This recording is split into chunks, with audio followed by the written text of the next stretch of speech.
আসসালামু আলাইকুম। পঞ্চম শ্রেণীর শিক্ষার্থী বন্ধুরা, তোমাদের গণিত বইয়ের 10 পৃষ্ঠায় খালি ঘর পূরণ করি এখানে ভাগের অধ্যায়। দেখতে কঠিন মনে হলো কিন্তু খুবই সহজ। আমি তোমাদের করে বুঝিয়ে দেব যে এই ভাগের মধ্যে যে খালি ঘরগুলো আছে এই খালি ঘরগুলো কীভাবে পূরণ করব। তো শিক্ষার্থী বন্ধুরা,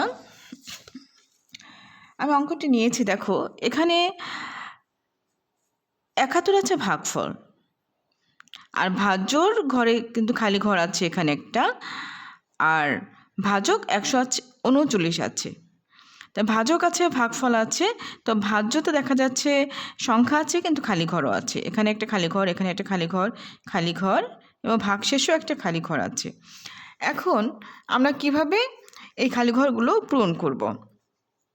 দেখতে পাচ্ছি ভাগফলে 7 আছে, 1 আছে।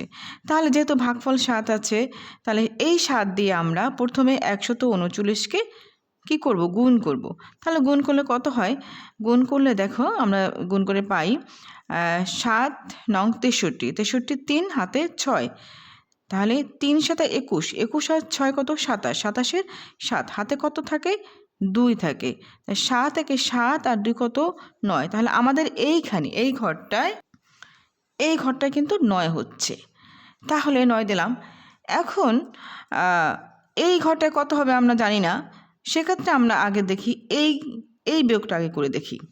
3 আছে, কত হলে 5 হবে? 3 4 5 2 হলে। এখন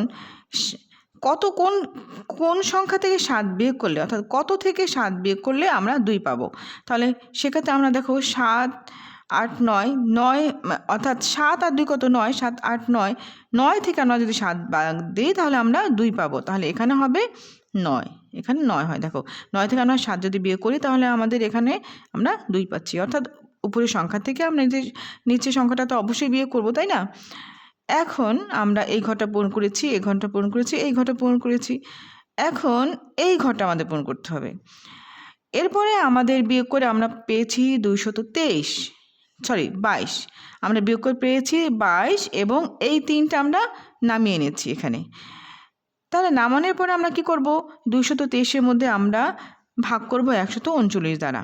তাহলে এখানে যেহেতু ভাগফল 1 দেওয়া আছে, তাহলে একবার যাবে, একবার গেলে 9 একে কত হবে? 9, 3 একে 3, 1 একে 1। এরপর বিয়োগ করতে হবে। এখন আমরা যদি বিয়োগ করি 9, এটা 3 ধরবো, 9 কত? 13 হবে। 9 10 11 12 13, কত হলে? 4 হলে। তাহলে আমরা এখানে 4 লিখলাম। এখন হাতে 1 আছে, 3 আর 1 4, 4 আছে, কত হলে? 12 হবে। 8 হলে হাতে 1, 1 আর 2, 2 দিয়ে মিলে গেল 0। তাহলে কিন্তু এই যে আমরা সহজভাবে কিভাবে ভাগ করে ফেললাম, আশা করি তোমরা বুঝতে পেরেছো।